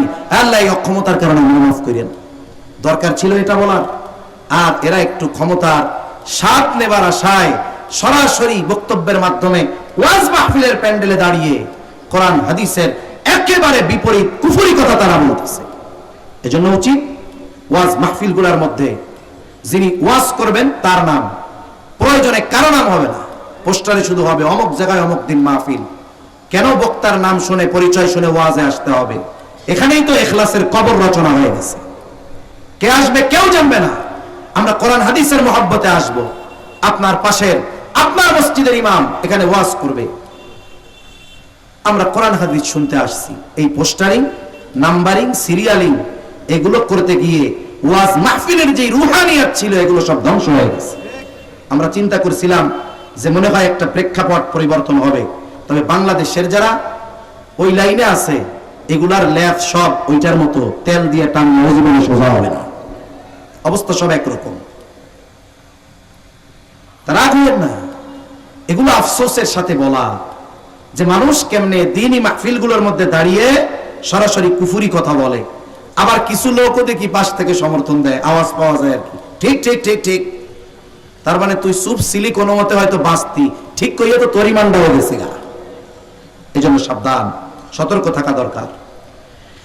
এরপরে আল্লাহ রাব্বুল আলামিন বলেন وَإِذَا قِيلَ لَهُمْ آمِنُوا بِمَا أَنزَلَ اللَّهُ قَالُوا نُؤْمِنُ بِمَا أُنزِلَ عَلَيْنَا وَيَكْفُرُونَ بِمَا وَرَاءَهُ وَهُوَ الْحَقُّ مُصَدِّقًا لِمَا مَعَهُمْ قُلْ فَلِمَ تَقْتُلُونَ أَنبِيَاءَ اللَّهِ মিন ক্বাবলু ইন কুনতুম মুমিনিন।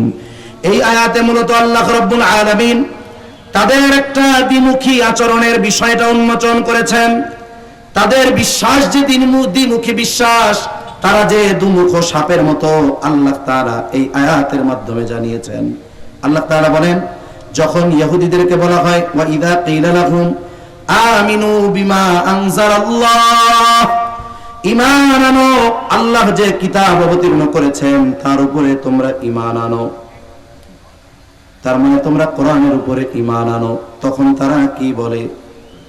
তখন তারা বলে ক্বালু নুমিনু বিমা উনজিলা আলাইনা ওয়া ইয়াকফুরুনা বিমা ওয়ারাআহ। কোরআন নাজিল হওয়ার পরে যখন তাদেরকে বলা হলো যে কোরআন নাজিল হয়েছে এর উপরে তোমরা ঈমান আনো, তখন তাদের জবাব কি? তারা বলে আমরা ঈমান তো এনেছি, আমাদের প্রতি যে কিতাব নাজিল করা হয়েছে তার প্রতি আমরা ঈমান রাখি। তার মানে তারা বলে আমরা তো তাওরাতের উপরে ঈমান রাখি, আমাদের উপরে তো তাওরাত নাজিল করা হয়েছে, এটাও তো আল্লাহর কালাম, আমরা এটার উপরে ঈমান আনবো, এটার উপরে ঈমান এনেছি, নতুন করে কোরআনের উপরে আবার ঈমান আনার দরকার কি? বলে এই কথার দ্বারা তারা কোরআনকে অস্বীকার করে। আল্লাহ রাব্বুল আলামিন বলেন ওয়ায়াকফুরুনা বিমা ওয়ারাআহ। আল্লাহ সুবহানাহু ওয়া তাআলা জানান দেন ওই তাওরাত ছাড়া যা রয়েছে তা তারা অস্বীকার করে। তার মানে এর আগে তারা ইনজিলকে অস্বীকার করেছে, কোরআন নাজিল হওয়ার পরে তারা কোরআনকে অস্বীকার করেছে। এখন এই তাওরাত, এই ইনজিল এগুলাও কিন্তু কোরআন আর ইনজিল এটাও কিন্তু তাওরাতের সত্যায়নকারী। আল্লাহ তাআলা বলেন ওয়াহুয়াল হাক্কু মুসাদ্দিকান লিমা মাআহুম। অথচ আল্লাহ তাআলা বলেন তা সত্য, তাদের নিকটে যে কিতাব রয়েছে আছে তার সমর্থনকারী। তার মানে আল্লাহ তাআলা ইনজিল নাজিল করেছেন, কোরআন নাজিল করেছেন, এগুলাও মূলত তাওরাতের সত্যায়নকারী ছিল। তাওরাত আল্লাহর কিতাব, এটার সত্যায়ন কোরআন করেছে। তবে যখন শেষ নবীর আগমন ঘটছে ওরাও জানতো শেষ নবী যখন আসবে, শেষ নবীর প্রতি যে কিতাব নাজিল হবে ওটাই হবে চূড়ান্ত। ওইটা নাজিল হওয়ার পরে এর আগে যত শরিয়াত আছে, যত বিধিবিধান আছে, আল্লাহ তাআলা যেগুলো চান সেগুলোকে পরিবর্তন করে শেষ নবী এবং তার উপরে নাজিলকৃত কিতাবের আলোকে এক এমন পূর্ণাঙ্গ শরীয়ত আল্লাহ দিবেন যার উপরে ঈমান আনা গোটা বিশ্ববাসীর উপরে জরুরি হয়ে যাবে। এজন্য একদিন হযরত ওমর রাদিয়াল্লাহু তাআলা তাওরাতের একটা কপি পড়তেছিলেন। নবীজি জিজ্ঞাসা করেছেন কি ব্যাপার, এটা পড়ো কেন? ভালো ভালো কিছু কথা আছে। নবীজি সাল্লাল্লাহু আলাইহি ওয়াসাল্লাম তখন বললেন, ওমর, আজকে যদি নবী মূসা বেঁচে থাকতো তাহলে তারও আমার শরীয়তের অনুসরণ করা লাগতো। সুবহানাল্লাহ। মূসা আলাইহিস সালামের উম্মত এটা জানতো শেষ নবী আসবে, ওখানেই চূড়ান্ত হবে। তবে অহংকার কি? কোরআন আর রাসূলকে অস্বীকার করার কারণ কি? যে কোরআন আর রাসূল তাদের বংশ থেকে আসে নাই, নবী যেহেতু তাদের বংশ থেকে আসে নাই, এই জন্য অহংকারের কারণে তারা নবীজিকে অস্বীকার করত। এরপরে আল্লাহ রাব্বুল আলামিন তাদেরকে বলেন, নবী আপনি বলে দেন, কুল ফালিমা তাকতুলুনা আম্বিয়া আল্লাহি মিন ক্বাবলু ইন কুনতুম মুমিনিন। তোমরা যে এত ইমানদার বলে দাবি করতেছো যে আমাদের উপরে যা আছে তার উপরে আমরা ঈমান এনেছি, অতীতের নবী রাসূলগণকেও তোমরা মানো, এই ঘোষণা দিচ্ছ, তবে তোমরা শুনে নাও, তবে কেন এর পূর্বে আল্লাহর নবীগণকে তোমরা হত্যা করেছো? যদি তোমরা ইমানদার হয়ে থাকো এর জবাব দাও।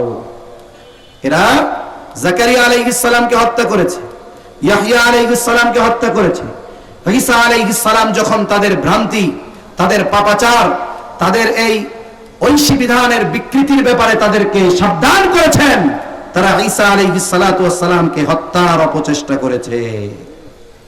শুধু তাই নয়, তারা যে কোরআন নাজিল হওয়ার পরে বলে যে আমরা তাওরাতের উপরে ঈমান এনেছি, মুসা আলাইহিস সালামের পূর্ণাঙ্গ অনুসরণ করি, কিন্তু মুসা আলাইহিস সালাম যখন দুনিয়ায় ছিলেন তখন কি তারা মুসা আলাইহিস সালামের পূর্ণ অনুসরণ করছে? করে নাই। আল্লাহ ওই চিটিংবাজির কথা স্মরণ করায় দিচ্ছেন যে এখন বলতেছো যে আমাদের উপরে যে কিতাব নাজিল হয়েছে এটার উপরে আমরা যথাযথভাবে ঈমান এনেছি, অথচ মুসা আলাইহিস সালামকে যখন আমি তাওরাত দিয়েছিলাম, কত মুআজিজা দিয়েছিলাম, তখন সামান্য যখন কয়েকদিনের জন্য তুর পর্বতে গেছে আর তোমরা একটা বাছুরকে তোমাদের উপাস্য বানায় আনিছো, আর এখন বলতেছো যে আমরা আমাদের উপরে নাজিলকৃত কিতাবের উপরে ঈমান এনেছি। এটা বলার মাধ্যমে কোরআনকে অস্বীকার করতেছো, মুহাম্মদুর রাসূলুল্লাহকে অস্বীকার করতেছো। আল্লাহ সেই কথা স্মরণ করায় দিচ্ছেন তাদের। আল্লাহ তাআলা বলেন, ওয়ালাকাদ জাআকুম মূসা বিল বাইয়িনাতি সুম্মা ইত্তাখাযতুমুল ইজলা মিন বাদিহি ওয়া আনতুম যালিমুন। আল্লাহ তাআলা বলেন, আর মুসা আলাইহিস সালাম তোমাদের নিকট সুস্পষ্ট মুআজিজা সমূহ নিয়ে এসেছিলেন, তবুও তোমরা তারপর বাছুরকে তোমাদের ইবাদতের উপাস্য বানায় নিয়েছো। বস্তুত তোমরা জালেম। বলে মুসা আলাইহিস সালাতু ওয়াস সালাম, আল্লাহ তাআলা কত মুআজিজা ওনাকে দান করেছেন, একের পর এক বলতে গেলে রাত পার হয়ে যাবে। মুসা আলাইহিস সালামকে আল্লাহ মুআজিজা দান করেছে। ওই যে মিশর থেকে যখন ফেরাউনের জুলুম থেকে নিষ্কৃতি পাওয়ার জন্য আল্লাহ তাআলা আদেশ করলেন, পয়গম্বর মুসা আপনি বনি ইসরাঈলদেরকে নিয়ে মিশর ছেড়ে চলে যান। কোন পথে যাবে, কোন দিকে যাবে, নিজ সিদ্ধান্তে পয়গম্বর মুসা রওনা হন নাই, বরং কোন পথে কোন দিক দিয়ে যাবে সমস্ত পথ নির্দেশনা যিনি দিয়েছেন তিনি কে? আরো জোরে বলেন কে? কালকে আর জোরে বলা লাগবে না, আজকে আর একটু জোরে কোন কে? আরো জোরে বলেন কে? এই মিয়া, আল্লাহর কথা, আল্লাহর আওয়াজ, আল্লাহ নামের আওয়াজ এত আস্তে হইলে হবে নাকি? নাকি গলা ঠিক রাখতেছেন যে হুজুর ফেব্রুয়ারি মাস আইতাছে, এখন যদি অসুস্থ হয়ে যায় তাহলে মিছিল দিমু কেমনে? জোরে বলেন, নির্দেশ দিছে কে? আল্লাহ নির্দেশিত পথে মুসা আলাইহিস সালাম রওনা হয়ে গেছেন। লোহিত সাগরের পাড়ে পৌঁছা গেছে। ইতিমধ্যে খবর চলে গেছে, ও ফেরাউন, তোমার শত্রু মুসা বনি ইসরাঈলদেরকে নিয়ে মিশরে ছেড়ে চলে যায়। শত্রু হাত ছাড়া হয়ে গেল। তাফসীরের মধ্যে আসছে 6 লক্ষ সশস্ত্র সৈন্য নিয়ে ফেরাউন মুসা আলাইহিস সালাম আর বনি ইসরাঈলদেরকে ঘিরে ধরছে। 3 দিক দিয়ে ঘিরে ধরছে। একদিকে সমুদ্র। বনি ইসরাঈলেরা ভীত সন্ত্রস্ত হয়ে গেছে। তারা বলতেছে, ইন্না লামুদরাকুন, ও মুসা আমরা ধরা পড়ে গিয়েছি। এখনো ধরা পড়ে নাই। শত্রু বাহিনী এমন সিস্টেমে আসতেছে, ধরা পড়া ছাড়া উপায় নাই। হয়তো ওদের তরবারির আঘাতে মরতে হবে, নাইলে সমুদ্রের মধ্যে হাবুডুবু খেয়ে মরতে হবে। যুদ্ধ করার অস্ত্র নাই, পার হওয়ার কোনো বাহন নাই। তাহলে ধরা পড়তে আর বাকি আছে নাকি? আসন্ন বিপদের ভয়াবহতাকে অনুধাবন করে তারা বলতেছে, ইন্না লামুদরাকুন, আমরা অবশ্যই ধরা পড়ে গেছি, আর বাঁচার উপায় নাই। এই পথে তো মুসা আলাইহিস সালাম নিজে আসেন নাই, আসতে বলছে কে? এবার একটু জোরে কইেন, আর জোরে বলেন কে? মুসা আলাইহিস সালাম সেই জন্য জবাব দেন, ক্বালা কাল্লা ইন্না মা'ইয়া রাব্বী সায়াহদিন। মুসা আলাইহিস সালাম বলেন, কাল্লা, কখনোই নয়। শত্রু যত নিকটে হোক না কেন, ধরা আমরা পড়ব না। বনি ইসরাঈলের অভ্যাস ছিল বারবার খালি প্রশ্ন করত, এরপরে প্রশ্ন করার কোনো সুযোগ রাখেন নাই পয়গম্বর মুসা। আগত অনাগত সম্ভবত সব ধরনের প্রশ্নের জবাব দিয়া বলেন ধরা পড়বো না। এর একমাত্র কারণ ইন্নামা ইয়া রব্বি, ওদের সাথে যা থাকে থাক, আমার সাথে আছে কে? সায়াহদিন, এখনই তিনি পথ দেখায়া দিবেন। সমুদ্র সামনে, তাতে কি আসে যায়? আল্লাহ তাআলা বলেন পথ দেখায়া দিলাম। فأوحينا إلى موسى أن اضرب بعصاك البحر فانفلق فكان كل فرق كالطود العظيم। আল্লাহ তাআলা বলেন আমি মুসা আলাইহিস সালামের কাছে প্রত্যাদেশ প্রেরণ করলাম, ওহী পাঠাইলাম। ও পয়গম্বর মুসা, আপনি লাঠি দিয়ে সাগরের উপরে আঘাত করেন, বাড়ি মারেন। মুসা আলাইহিস সালাম সাথে সাথে লাঠি দিয়ে সাগরের উপরে আঘাত করলেন।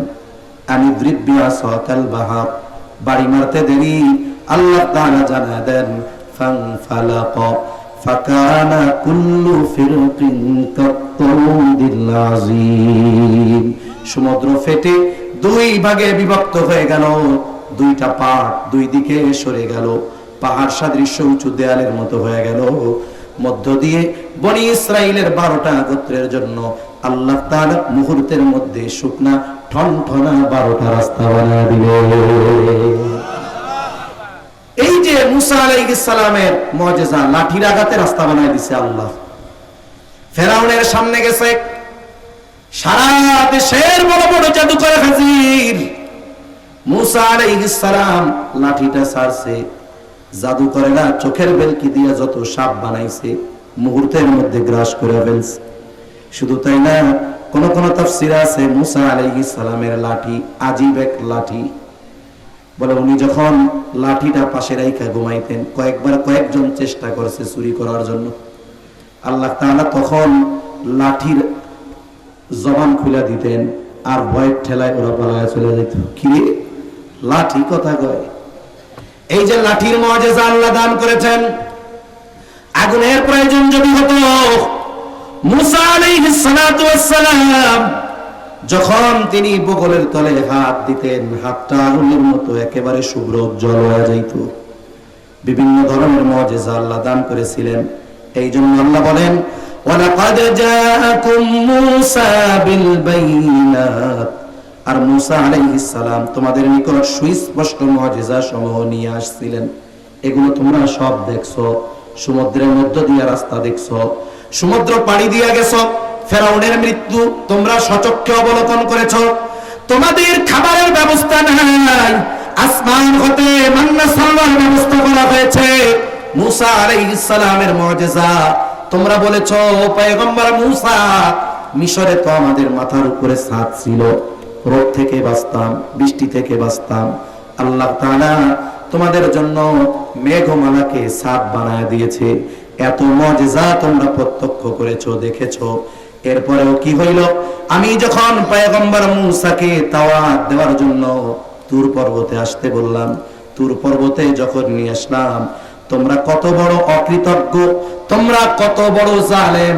আসমানি খাবার খাবার পরেও, আল্লাহ তাআলার এত নিদর্শন দেখার পরেও, পয়গম্বর মুসার মুজিজা সমূহ দেখার পরেও, মাত্র 40 দিনের জন্য যখন তিনি তুর পর্বতে গেছেন, তোমাদের জন্য আল্লাহ প্রদত্ত এক কিতাব আনার জন্য তোমরা জালেম। ওই অল্প সময়ের মধ্যে তোমরা একটা বাছুরকে নিজেদের উপাস্য বানায় নিছো। আল্লাহ যে স্মরণ করায় দিচ্ছে, তোরা কইতেছস যে আমাকে উপরে কোরআন কিতাব নাজিল হইছে, আমরা এটার উপরে ঈমান আনি। তোরা তো সেই জাতি, 40 দিন মুসা আলাইহিস সালাম ছিল না, এত মুজিজা দেখার পরেও তোরা মুসা আলাইহিস সালামকে অস্বীকার করেছিস। তার মানে এখন বুঝাও যে আমরা পাক্কা ঈমানদার, চিটিংবাজ কোথাকার। এই চরিত্রের লোক সমাজে আছে না নাই? অনেক পাবেন সামনে, আরো আশা করি। ওনার ঈমান আপনাদের ইমামের চাইতে বেশি হয়ে যাবে, ওনাদের ঈমান আপনাদের এলাকার বড় বুজুর্গ আলেমের চাইতে বেশি হয়ে যাবে। এইরকম ইহুদিদের চরিত্রের লোক সমাজে আছে না নাই? অভাব নাই। আল্লাহ এই ধরনের দুমুখ শব্দের থেকে জাতিকে হেফাজত করেন। জবান খুলে বলি আমিন। এরপরে আল্লাহ রাব্বুল আলামিন জানায় দেন وَإِذْ أَخَذْنَا مِيثَاقَكُمْ وَرَفَعْنَا فَوْقَكُمُ الطُّورَ খুযু মা আতাইনাকুম বিকুওয়াতিন ওয়াসমাউ ক্বালু সামি'না ওয়া আসাইনা ওয়া উশরিবু ফি কুলুবিহিমুল ইজলা বিকুফরিহিম কুল বি'সা মা ইয়া'মুরুকুম বিহি ঈমানুকুম ইন কুনতুম মুমিনিন। আল্লাহ তাআলা এইবার তাদেরকে ওই ওয়াদাগুলোর কথা স্মরণ করিয়ে দিলেন। কোন ওয়াদা? আমার আগে হযরত বনি ইসরাঈলদের থেকে যেই ওয়াদাগুলো কথা স্মরণ করিয়ে দিয়েছেন, আলোচনা করেছেন। ওয়াদা নিছিলেন আল্লাহ কেমনে বলে, তুর পাহাড় তখন তাদের মাথার উপরে ছিল। ওরা চিন্তা করছে এখন যদি আমি কথা মাইনা না নেই তাইলে তো পাহাড় ছাইড়া দিব, পাহাড় ছাইড়া দিলে বাঁচার উপায় আছে নাকি? জোরে বলেন আছে নাকি? অনেক সময় আছে অনেক মানুষ মুখ দিয়ে অনেক কিছু বলে কিন্তু অন্তরে আসলে ওইটার বিপরীত আছে না নাই? আছে। মিছিল দেয় কোরআন হাদিসের আলো, ঘরে ঘরে জ্বালো, কিন্তু নিজের জীবনে জ্বালতে চায় না, জায়গা মতো জ্বালতে চায় না। এমন লোক আছে না নাই? বলতেছে। একটা গল্প শোনাই আপনাদের, কষ্ট হইতেছে নাকি? আমি বুঝি অনেক সময় এই ধরনের আলোচনাগুলো কোরআনুল কারীম গুলো এমন, আমি যে আপনাদের সংক্ষেপে কথাগুলো বলার চেষ্টা করতেছি, আসলে এত সংক্ষেপে বলার উপায় এগুলো নাই। 2 পৃষ্ঠার তাফসীর 5 দিন করা দরকার কমপক্ষে, তাইলে আনুষঙ্গিক বিষয়গুলো এনে সব কথাগুলো বোঝানো সহজ হইতো। তা মূল কিছু কথা বলতেছি, মনে হচ্ছে যে এই জায়গার একটা ওই জায়গার একটা, তবে ইনশাআল্লাহ শেষে আমি পুরো কথাগুলোকে একটা ছোট্ট প্যাকেজ আকারে আপনাদের জেহেনে ঢেলে দেওয়ার চেষ্টা করব। তা ওদের থেকে যখন স্বীকৃতি নেওয়া হয়েছে, ওরা স্বীকৃতি দিছে মুখে কিন্তু অন্তরে স্বীকৃতি দেয় নাই। আমাদের বাংলাদেশের এক বড় আলেম, উনি একবার ডাকাতির খপ্পরে পড়ছে। ডাকাতরা ওনার সব জিনিসপত্র নিয়ে গেছে, মোবাইল, টাকা পয়সা সব নিছে, এবং সেই আলেমকে ডাকাতরা চিনতে পারছে। লাস্টে গাড়ির ক্ষতি টতি করে নাই, টাকা পয়সা মোবাইল টোবাইল সব নিয়ে গেছে না। যাওয়ার সময় ডাকাতরা হাতে তো অস্ত্র টস্ত্র আছে, হুজুরে খুব কাকুতি মিনতির সাথে বলে, হুজুর আমাদেরকে মাফ করে দিয়েন হুজুর। আর একজন বলছে, হুজুর মাফ করছেন তো? বলেন তো এই টাইমে যদি হুজুর কয় না মাফ করি নাই, বিপদ আসেনি? জোরে কোন আসেনি? বিপদ আছে। উনি তখন মুখে কইছে হ্যাঁ মাফ করে দিলাম। আসলে কি যে কামটা করছে এটা কি মাফ করার মতো? কেন কওয়া লাগছে? যেন আহত না হইতে হয়। বনি ইসরাইল ওই সময় ওই যে যখন ওয়াদাগুলো নিছে, আগের আয়াতে আগের রুকুতে আব্দুল মান্নান কাসেমি হাফিজাহুল্লাহ খুবই গুরুত্বপূর্ণ আলোচনা করছেন সুন্দরভাবে, অনেক সুন্দর, আমার শুনতে ভালো লাগতেছিল। বিষয়গুলো বলতেছে, এই বিষয়গুলোর ব্যাপারে ওয়াদা নিছে, তখন মাথার উপরে ছিল তুর পাহাড়। ওয়াদা যখন চাইছে মাথার উপরে কি পাহাড়? ওরা চিন্তা করছে পরে যা করি করলাম, মনে যা আছে থাক, আগে কই যে হ্যাঁ আল্লাহ এগুলোর ব্যাপারে ওয়াদা করলাম। কিন্তু আসলে আন্তরিকভাবে কি তারা ওয়াদা করছে? করেনি। আল্লাহ সেই কথা মনে করায় দেন। আল্লাহ তাআলা বলেন, وَإِذْ أَخَذْنَا مِيثَاقَكُمْ وَرَفَعْنَا فَوْقَكُمُ الطُّورَ। আল্লাহ তাআলা বলেন, যখন আমি তোমাদের থেকে অঙ্গীকার নিয়েছিলাম এবং তোমাদের উপরে তুর পর্বতকে তুলে ধরেছিলাম, সাথে সাথে এই কথা বলেছিলাম, খুযু মা আতাইনাকুম বিকুওয়াতিন ওয়াসমাউ। আল্লাহ তাআলা বলেন, আমি তোমাদের থেকে এই ওয়াদা নিয়েছিলাম, আমি তোমাদের যা দিলাম তা দৃঢ়ভাবে ধরো ও শোনো।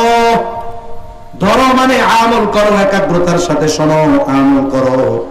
বনি ইসরাইলদেরকে দেওয়া হয়েছিল তাওরাত। তাওরাতের অনেক কথা কোরআনে আছে, যেমন ওই যে বিষয়গুলোর প্রতিশ্রুতি ওগুলো তো তাওরাতে আছে, কিন্তু আল্লাহ আমাদেরকেও জানায় দিয়েছেন যে বিষয়গুলোর ব্যাপারে ওয়াদা নিয়েছিলাম। আল্লাহ তাআলা তাদের বললেন, এই বিষয়গুলো একাগ্রতার সাথে শোনো, দৃঢ়ভাবে ধরো, তার মানে তোমরা আমল করো।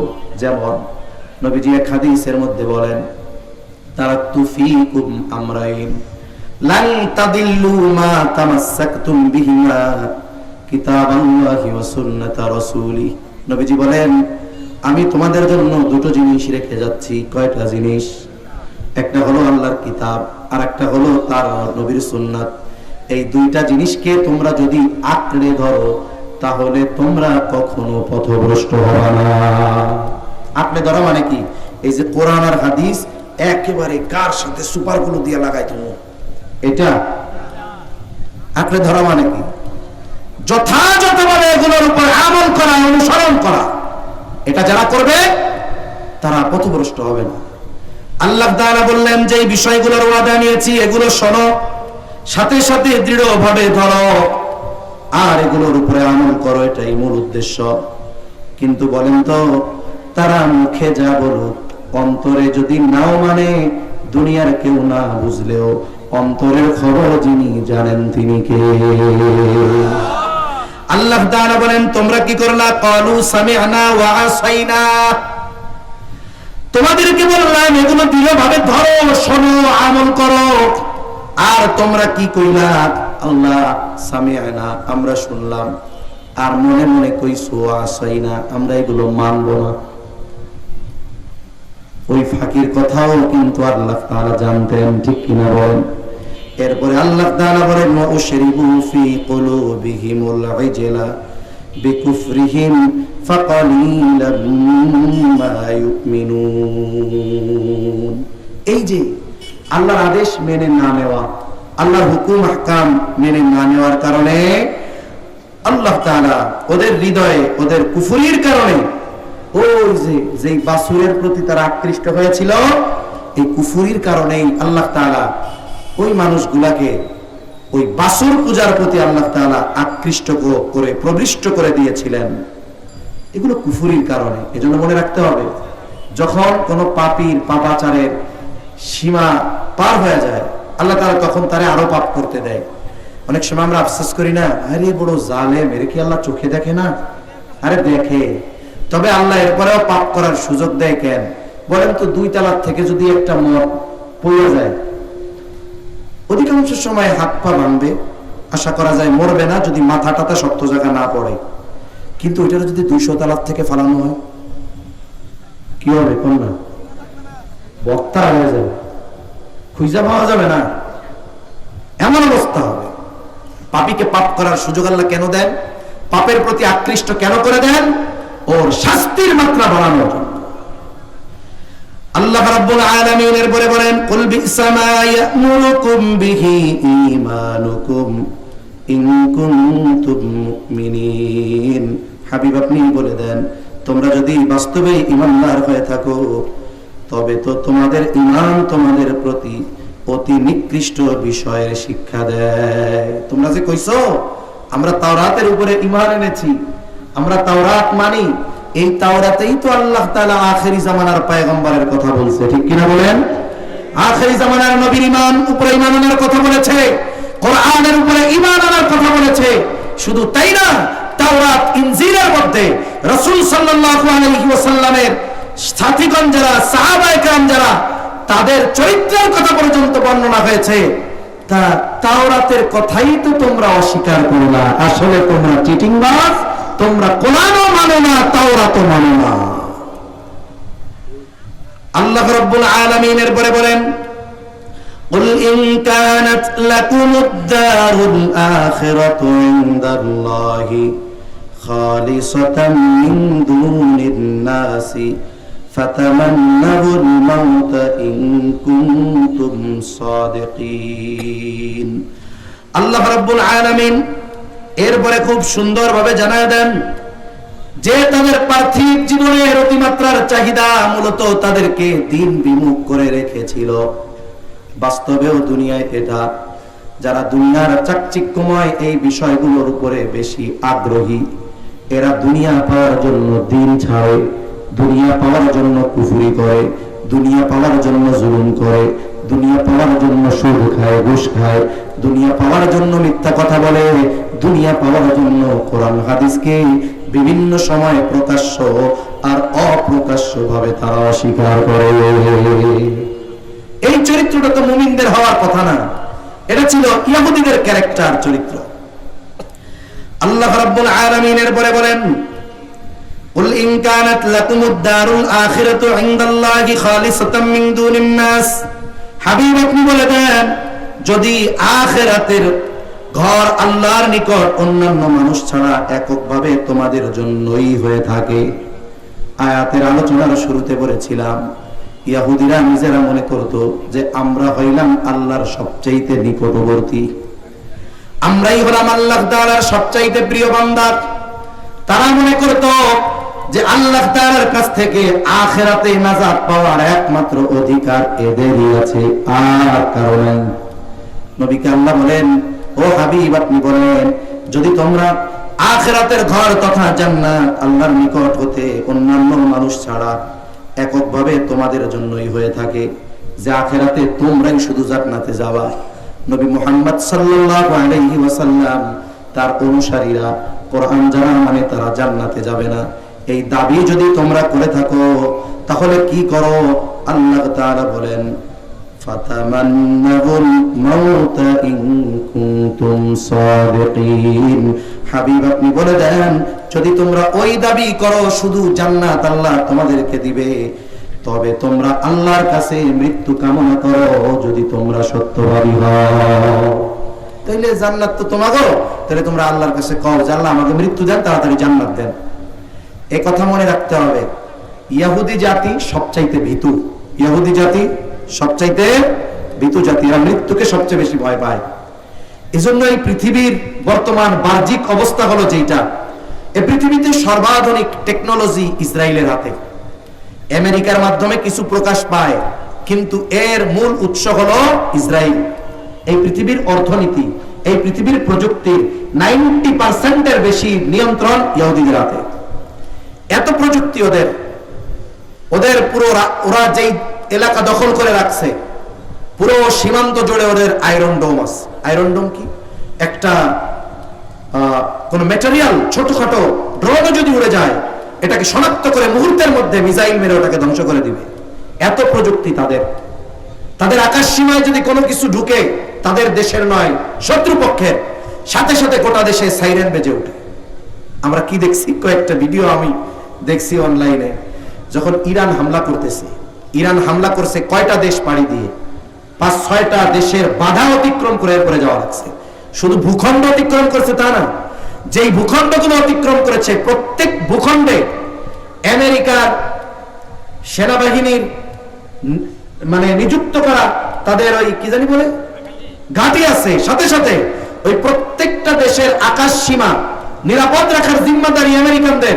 তার মানে কতগুলো বাধাকে ফাঁকি দিয়ে এরপরে ইরানের এক একটা মিসাইল ইসরায়েলে পৌঁছানো লাগছে, 5-6টা বাধা পাড়ি দেওয়ার পর।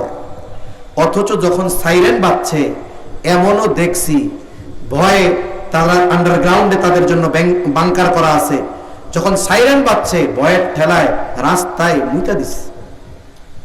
এত ভয়, এদের মরার ভয়, এত শক্তিশালী প্রযুক্তি থাকার পরেও। এজন্য আল্লাহ বলেন, ও আমার হাবিব, ওরা তো বলে যে আমরাই আল্লাহর কাছে পছন্দের পাত্র, জান্নাত শুধু আমাদের, তাইলে এত দেরি করার দরকার কি? ওদেরকে বলেন যে আল্লাহ আমাকে মৃত্যু দেন। ওরা চিন্তা করছে যে যতই অস্বীকার করি না কেন, মুহাম্মদ সাল্লাল্লাহু আলাইহি ওয়াসাল্লাম তো নবী, কোরআন তো আল্লাহর নাজিলকৃত কিতাব, কোনো সন্দেহ নাই। মৃত্যু যদি কামনা করি তাইলে দুনিয়ায় যে কয়দিন যা পাইতাম হইয়াও শেষ। এই জন্য ভয়ের ঠেলায় এরা কখনো নিজেদের মৃত্যু কামনা করতো না, এরা মৃত্যুর ব্যাপারে খুব ভীত। এরপরে আল্লাহ তাআলা বলেন, কথা শেষ, ওয়ালাই ইয়াতামান্নাউহু আবাদান বিমা কদ্দামাত আইদিহিম ওয়াল্লাহু আলীমুম বিয-যালিমিন। আল্লাহ তাআলা বলেন, হাবিব আপনি ওদের যদি বলেন যে তোমরা যেহেতু আল্লাহর একমাত্র পছন্দের পাত্র, জান্নাতের হকদার, আল্লাহর কাছে তাইলে মৃত্যু কামনা করো, তাড়াতাড়ি জান্নাতে চলে যাও। আল্লাহ বলেন, হাবিব তারা কখনোই কিছুতেই মৃত্যু কামনা করবে না, আবাদা, কখনোই তারা বলবে না আল্লাহ আমাকে মৃত্যু দেন। কেন বলবে না? বিমা কদ্দামাত আইদিহিম আল্লাহু আলীমুম বিয-যালিমিন। মৃত্যু কামনা না করার কারণ হলো তাদের সেই সমস্ত পাপ, যেই সমস্ত পাপগুলো তারা আখিরাতে যাওয়ার আগে আখিরাতের শাস্তির জন্য পাঠায়া দিছে। যেমন আল্লাহ তাআলা ঈমানদারদেরকে উদ্দেশ্য করে বলেন, হে ঈমানদারেরা, ইয়া আইয়ুহাল্লাযীনা আমানুত্তাকুল্লাহ ওয়াল তানজুর নাফসুম মা কদ্দামাত লিগাদ, মুত্তাকি হও আর নজর দাও আগামীর জন্য কি পাঠাইছো। এখন আগামী বলতে হলো আখিরাত, পরকাল, কবরে ভালো থাকার জন্য, জান্নাত পাওয়ার জন্য কি পাঠাইছো। এখন বলেন তো পাঠাইতে হবে কি? কি পাঠাইতে হবে? নেক আমল। জোরে বলেন কি আমল? নেক আমল পাঠাতে হবে। আর ওরা তো আখিরাতের জন্য নেক আমল পাঠাইতে পারে নাই, পাঠাইছে তো পাপ। ওরা জানে মরার পরে আমাদের অবস্থা খারাপ হয়ে যাবে, এজন্য মুখে যতই দাবি করুক না কেন আমরাই জান্নাতের একমাত্র হকদার। কিন্তু আপনি যদি তাদেরকে মৃত্যু কামনা করতে বলেন, ওরা মৃত্যু কামনা করবে না। দুনিয়ার যারা জালেম আছে না, জালেম পাপী, এদেরকেও বলবেন, ওরা বলবে ওই যে তোর হুজুরের চাইতে আমার ঈমান ভালো আছে, ওরে বলবেন তাহলে তুই মর। ও দেখবেন তখন ভয় পায়, ও মৃত্যুকে ভয় পায়, ও শহীদ হতে ভয় পায়, ও দ্বীনের জন্য আল্লাহর পথে নামতে ভয় পায়। ঠিক কিনা বলেন? কেন? ও জানে যতই নিজের ঈমানদার কই না কেন, আখিরাতে আমার পাপ ছাড়া কিচ্ছু নাই, মরা মাত্রই সাইড শুরু, দুনিয়ায় যে কয়দিন পাইতাম মরলে তাও পাবো না। এইগুলো অবস্থা। ইহুদিদের এই চরিত্রের মানুষ আমাদের সমাজে আছে। এজন্য আল্লাহ তাআলা বলেন তারা কখনোই মৃত্যু কামনা করবে না তাদের কৃত এই সমস্ত পাপের কারণে, যেগুলো তারা অগ্রিম আখিরাতের জন্য পাঠায় রাখছে। ওয়াল্লাহু আলীমুম বিয-যালিমিন। আর আল্লাহ তাআলা এই জালেম, এই পাপীদের ব্যাপারে সম্যক অবগত, সব আল্লাহ জানেন। সর্বশেষ এই রুকুর সর্বশেষ আয়াত আল্লাহ তাআলা বলেন, ওয়ালা তাজিদান্নাহুম আহরাসান নাসি আলা হায়া ওয়া মিনাল্লাযীনা আশরাকু ইয়াওয়াদ্দু আহাদুহুম লাউ ইউআম্মারু আলফা সানাহ ওয়া মা হুয়া বিমুযাহজিহি মিনাল আযাবি আন ইউআম্মার ওয়াল্লাহু বাসীরুম বিমা ইয়ামালুন। আল্লাহ তাআলা বলেন, হাবিব আপনি জীবনের প্রতি ওদের সকল মানুষকে বেশি বেশি লোভনীয় পাবেন। তার মানে তারা এই দুনিয়ার হায়াতের ব্যাপারে, দুনিয়ার ব্যাপারে মাত্রাতিরিক্ত লোভী। এমনকি মুশরিকদের থেকেও ইহুদি যারা, তারা দুনিয়ার ব্যাপারে বেশি লোভী। দুনিয়া কেমনে উপার্জন করতে হবে এই পৃথিবীতে সবচাইতে ভালো বোঝে ইহুদিরা। দুনিয়ার প্রতি মাত্রাতিরিক্ত লোভ থাকার কারণে এই দুনিয়া কেমনে উপার্জন করতে হবে এটা মুশরিকদের চাইতে ইহুদিরা ভালো জানে। এজন্য মাত্রাতিরিক্ত দুনিয়ার লোভ, দুনিয়ার অর্থের লোভ, এটা হলো ইহুদিদের খাসলাত, ইহুদিদের অভ্যাস। এরপরে আল্লাহ রাব্বুল আলামিন বলেন, ওদের একজন এমন কামনা করে, ওদের মধ্যে মানুষেরা এমন কামনা করে যদি ওকে 1000 বছর আয়ু দেওয়া হতো, তার মানে ও চিন্তা করে, হায় রে যদি 1000 বছর বাঁচতে পারতাম। ইয়াওয়াদ্দু আহাদুহুম লাউ ইউআম্মারু আলফা সানা, বাঁচমু 60 বছর 70 বছর, আহারে যদি আমি 1000 বছর বাঁচতে পারতাম। আল্লাহ তাআলা বলেন, ওয়া মা হুয়া বিমুযাহজিহি মিনাল আযাবি আন ইউআম্মার, বলেন তো ও যদি 1000 বছর হায়াত পায়, সে যে পাপ করেছে ওই পাপের শাস্তি থেকে বাঁচতে পারবে নাকি? ও দীর্ঘ আশা কামনা করে, হায়াত কামনা করে, কিন্তু ও যদি 1000 বছর হায়াত পেয়েও যায়, ওই দীর্ঘায়ু তার কর্মের কারণে যে আযাব তার জন্য বরাদ্দ হয়েছে ওটা থেকে তাকে কেউ বাঁচাতে পারবে না। আল্লাহ তাআলা বলেন, আল্লাহু বাসীরুম বিমা ইয়ামালুন, আল্লাহ তাআলা খুব ভালো করেই দেখেন ওরা যা কিছু করে। এবার আসেন একবারে এই কোরআনের আয়াতগুলো শুনলাম, এই সবগুলো তো পাইছি, কি কোন পাইছি। এবার এর মধ্যে মূল শিক্ষাগুলো কি, একেবারে সংক্ষিপ্ত সারে আমরা এই কথাগুলো জানবো, এই বিষয়গুলোই আমরা মনে রাখবো ইনশাআল্লাহ। 1 নাম্বার, 11তম রুকুর যেই মূল শিক্ষা, প্রথমটা, কেউ যদি মনে করে আল্লাহ আমাকে স্পেশাল ভাবে নির্বাচিত করেছেন নাজাত দেওয়ার জন্য, এই নিজেকে স্পেশাল কিছু মনে করা এটা কখনোই সমীচীন নয়। নিজেদের স্পেশাল কিছু মনে করতো ইহুদিরা, নিজেরা নিজেদেরকে জান্নাতের একমাত্র দাবিদার মনে করত। এই ছিল তাদের প্রথম বিষয়টা। এর থেকে শিক্ষা কি পাইলাম আমরা? আমরা নিজেদের স্পেশাল কিছু মনে করব না। কিছু নেক আমল করতে পারলে মনে করব না আল্লাহর প্রিয় বান্দা হয়ে গেছি। কিছু ভালো কাজ করলে অহংকার করব না। অনেক সময় শয়তান ভালো কাজ নষ্ট করার যেই ফাঁদ ব্যবহার করে সেটা হলো নেক আমলের পরে ওই আমলের দ্বারা নিজের অন্তরের মধ্যে একটা আত্মতৃপ্তি, তুষ্টতা ভাব জাগ্রত করে দেয়। সে খুশি হয় আমি অনেক ইবাদত করে ফেলেছি। এরপরে যে বিষয়টা, সত্যকে মেনে নেওয়ায় আমরা অভ্যস্ত হব। এই ইহুদিরা সত্য জানার পরেও মানে নাই। একটা হলো সত্য জানে নাই, অজ্ঞতার কারণে মানে নাই। না না, ইহুদিরা সত্যটা জানতো, জানার পরেও তারা মানে নাই। আল্লাহ রসুলের ব্যাপারে জানতো, কোরআনের ব্যাপারে জানতো, কিন্তু এরপরেও তারা কেন মানে নাই? অহংকার, বিদ্বেষ, জাগতিক স্বার্থের কারণে, পার্থিব কিছু লোভনীয় বিষয়ের কারণে এই মানুষগুলো সত্য জানার পরেও মেনে নেয় নাই। আমাদের দেশেও কিছু মানুষ আছে, সে হকটা জানে কিন্তু কিছু অর্থ, জাগতিক কিছু প্রভাব, কিছু ক্ষমতার কারণে ওই সত্যটাকে জানার পরেও সে অস্বীকার করে। এমন লোক আছে না নাই? খবরদার, এই কাজ যেন আমাদের মাধ্যমে না হয়। এরপরে 3 নম্বর বিষয়, আখিরাতকে প্রাধান্য দেওয়া। আমি আয়াতে বলে দিয়েছি, আখিরাত যদি প্রাধান্য দেই, ইহুদিরা দুনিয়াকে প্রাধান্য দেওয়ার কারণে কুফরি করেছে, আল্লাহর লানত প্রাপ্ত হয়েছে, নবী রাসূলদের হত্যা করেছে। আর আমরা যদি আখিরাতকে প্রাধান্য দেই, দুনিয়ার প্রয়োজনগুলো মিটায়া দিবেন কে? তাহলে আখিরাতের চাইতে দুনিয়াকে মাত্রাতিরিক্ত প্রাধান্য দেওয়া, এটা হলো ইহুদিদের খাসলাত। সর্বশেষ, অঙ্গীকার রক্ষা করা। ইহুদিরা আল্লাহ তাআলার সাথে ওয়াদা খেলাফ করেছে। ইহুদিরা আল্লাহর সাথে যেখানে ওয়াদা খেলাফ করেছে, আপনারা কি মনে করেন এই যে গাজায় যে যুদ্ধবিরতি, এখানে যে চুক্তি হয়েছে, এটাও তো ওয়াদার অন্তর্ভুক্ত? যারা আল্লাহর সাথে ওয়াদা খেলাফ করে, নবী রাসূলগণের সাথে ওয়াদা খেলাফ করে, এই ধরনের জালেম যারা, বলেন তো এরা মানুষের সাথে কৃত ওয়াদা রক্ষা করবে, এর কোনো নিশ্চয়তা আছে? জোরে বলেন, আছে? এর কোনো নিশ্চয়তা নাই। এজন্য সম্মানিত উপস্থিতি, আজকের দিনের মূল শিক্ষা এই সূরা বাকারার 11 নম্বর রুকুর, যে আমরা নিজেদেরকে স্পেশাল কিছু মনে করব না, সর্বদা বিনয়ী থাকব।